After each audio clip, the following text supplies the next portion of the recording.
tonight, focusing on crime, specifically in the province of KwaZulu-Natal. Anchor Xoli Mgambi is there. Xoli?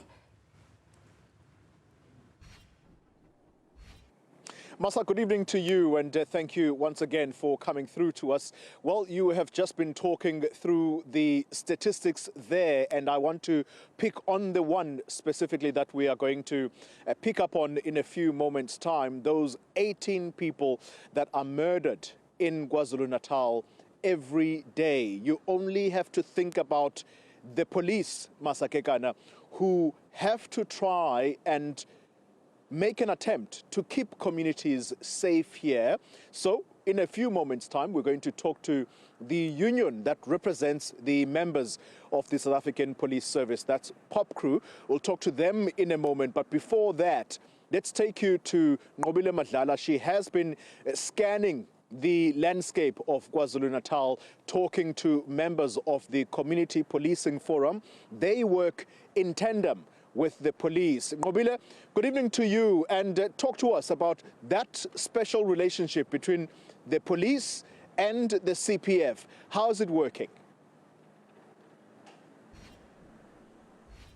Well, Xoli, from last night, we saw that police forum helping the police in a traffic block where they were able to figure out and assist technology-wise to figure out if the car is safe, if the car had been stolen and so on. They work together, some of them camping outside the church. This was from last night. Today, we were able to also see another CPF person in Maran Hill who's able to communicate with the community and at the same time be able to liaise that message with the police in Maran Hill. So that relationship continues in various experts of the region. They basically assist each other in ensuring that each part of KZN is better understood, where there are robbery issues like in Maran Hill, which was highlighted to us today, that there are a lot of robbery that is taking place, there's hijacking that's taking place. Of course, CPF will know better. But I want to bring in now the spokesperson for SAPS to speak to us about that. We know that you work with CPF, and of course CPF has become very important in how you also gather the information on the ground. Maran Hill has been a problematic area. Could you perhaps give us an idea what are the numbers reflecting now in Maran Hill after that 9 people that were shot? Well, were in a shootout. We are pleased that since that shootout, we have seen positive signs of crime reduction in Maran Hill. And that's not only because it was that shootout, it's simply because we had to reconfigure our relations with the community. And now we've got more and more info coming from community members that we act quickly. And for that reason, Maran Hill, which was known to be one of the high crime shelters in the province, in the top 30 stations, is now out of that bracket, simply because we have got these strong and well-working relations with the community. Thank you very much. I want to bring in CPF within KZN to also speak to us about those issues. They're just highlighting the importance of the relationship that you have created. Take us through the problematic areas that you have dealt with in KZN. Well, thank you very much. I think we need to first applaud the work of the police in Maran Hill, not just Maran Hill alone. We've seen an issue where our communities have been fearing for their lives when it gets dark into their communities. You know what has happened now, a shootout in KwaMashu and other areas where people are being victimized and feeling unsafe in their communities. So the strengthening relationship between the two parties must be maintained and must be at all times be an honest basis. But also what we are saying, we're making a clarion call to all our community members to say we are all part of the CPF, we're all part of the people who want to find a solution in ensuring that we are safe in our communities. So everyone must give information to the SAPS. We've seen how the general and his police in this province, General Mkhonazi, have been able to work tirelessly to ensure that the information that they receive comes to be a positive success for the SAPS. So we wish that we all come to pass and we are all be responsible for our safety in the communities. Thank you very much for speaking to us. Well, Xoli, relationship that needs to be strong, but also a call for the community to come together. And this call is reiterating exactly what the provincial commissioner was speaking about when the minister was around, saying that there's an important relationship that needs to be created between communities as well as the police so that they're able to fight the scourge of crime in KwaZulu-Natal. Obina Madlala, thank you very much. As we pick it up this side, let's remind you that the murder capital in South Africa right now remains the township of Inanda, and it is followed closely by Umlazi. And again, reminding you that 18 people are murdered in KwaZulu-Natal on a daily basis. Let's think then for a second about the police officers who have to keep these communities safe, or at least feel that they are protected. They are the ones that have that unenviable task of trying to make the communities feel safe. And the people who understand the work of the police is the police union Pop Crew. And we speak now to the secretary of this union in KwaZulu-Natal, Nthabeleng Molefe, who joins us now. Ms. Molefe, good evening to you and thank you for your time. I have been reading through some of your statements in preparation for this broadcast tonight, and one of the major issues you are raising has to do with police being safe whilst on duty. How big a problem is that in KwaZulu-Natal? Good evening. We are just having a challenge of the safety of the police officers because when you look in the communities, there is a lot of criminality that is happening in the communities, and we don't have many police officers that will be able to police each and every corner of KwaZulu-Natal. You'll remember that previously there were police stations which were built during apartheid time, and then currently those police stations are still the same. And then we are having the number of members who are not yet increased. So it is very, very difficult to police such. And you know, the society that we are currently living in, it's very, very angry. And there is a lot of crime that is happening. So it is very difficult for our members to be in each and every corner to police such. Yeah. So the issue also with the retrenchments in a clandestine way by the government, retrenching, giving the people early retirement at the age of 55. Automatically, those people are not being replaced in terms of making sure that more people are employed. So once you are having people that are leaving the service who are also having more knowledge or history of the organization and then don't replace them, it also give a gray area. Yeah. Because you will say that there are a group of 10,000 people that are being employed in the previous years, but those, they are just a drop in an ocean because there are no, because of the number that we are having currently, and there's also the decrease in terms of the post-establishment. So that is why we also feel for the safety of our members in the communities that is very, very rough. Can I just ask this question? With the recruitment that is coming in, you're telling us about those that are being let go once they reach the age of 55. Does experience count, especially when it comes to dealing with violent communities?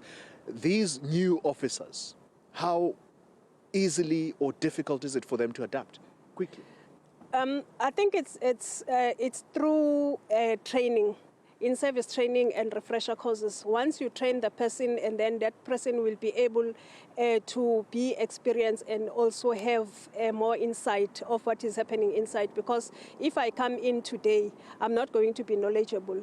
But during, when the time goes on, with the information and with also the in-service training that I'm receiving, and then I'll be able to be the best in what I'm doing. Let's then quickly wrap it up before the rain affects us here.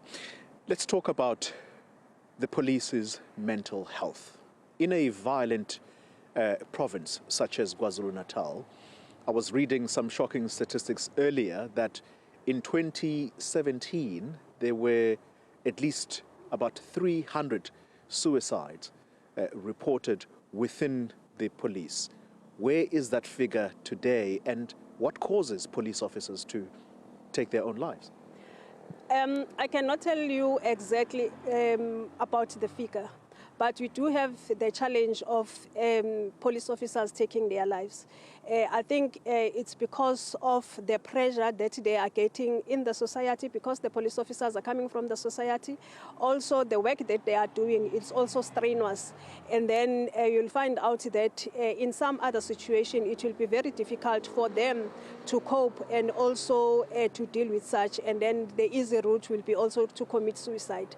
There are EHW, which is in-house in SAPS, but also EHW is not assisting because it's in-house. If maybe it can be housed outside, where the members are going to be able to go there without being having that stigma when you're being seen to go to EHW, it is going to assist so that at least they will be able to vent whatever that is troubling them. And then also if maybe the members amongst themselves, or if maybe they've attended some serious crimes, and then that debriefing is also needed so that at least they will be able to get such counseling to deal with whatever circumstances that can come in future. Yeah. All right. Nthabeleng, Molefe, at least giving us a window into some of the issues within the South African Police Service. Thank you very much for your time. The Secretary of Pop Crew in KwaZulu-Natal. Well, let me tell you that a little later, we are going to be talking to the head of the police in the province. That's Lieutenant General Nthabeleng. So you don't want to move an inch. Look out for that particular interview, particularly when it relates to issues such as suicide. Where is police management and how are they intervening? All right, before we wrap it up here, let's take a listen for a moment to members of the community in KwaZulu-Natal, especially as I referred to earlier, that there is this low-intensity war between police and the criminals. And at the end of the day, it does appear that the police are winning the war as far as their confrontation with criminals, even though they do get blamed, as in these are the police now, they do get blamed for somewhat being heavy-handed. But let's hear the perspective of the community at large here in KwaZulu-Natal when it comes to these confrontations between the police and criminals. Once that's done, Dumisang Ndlovu has your business in a bit. So sinenkinga okwangempela yabo lo mbuzo ngibuza wona khona manje nje sikhuluma nje kunabantwana abancane abawu2 abatholakele emngeni bridge. Labantwana bala ko 15-16 bawu2 bashonile baboshwe izandla la ngemuva baphothwa ebridging.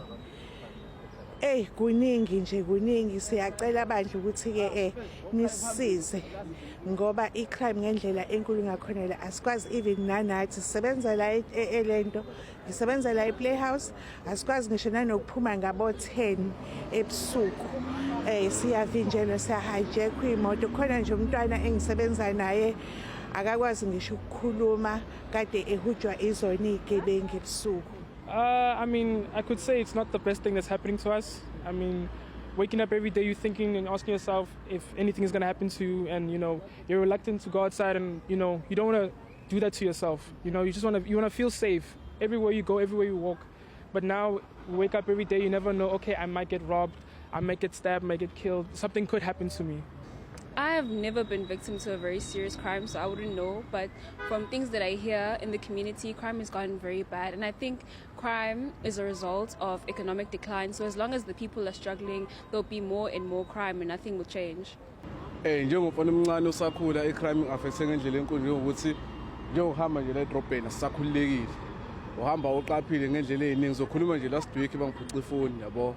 Ifoni yami ngiyiphantela kodwa ke nabafethu bathi bayaphanta kodwa baphanta ngendlela wrong. So singacela ukuthi amaphoyisa kanye no Nthabeleng Metro Police besilekelele ngempela beshaya ama walkabouts.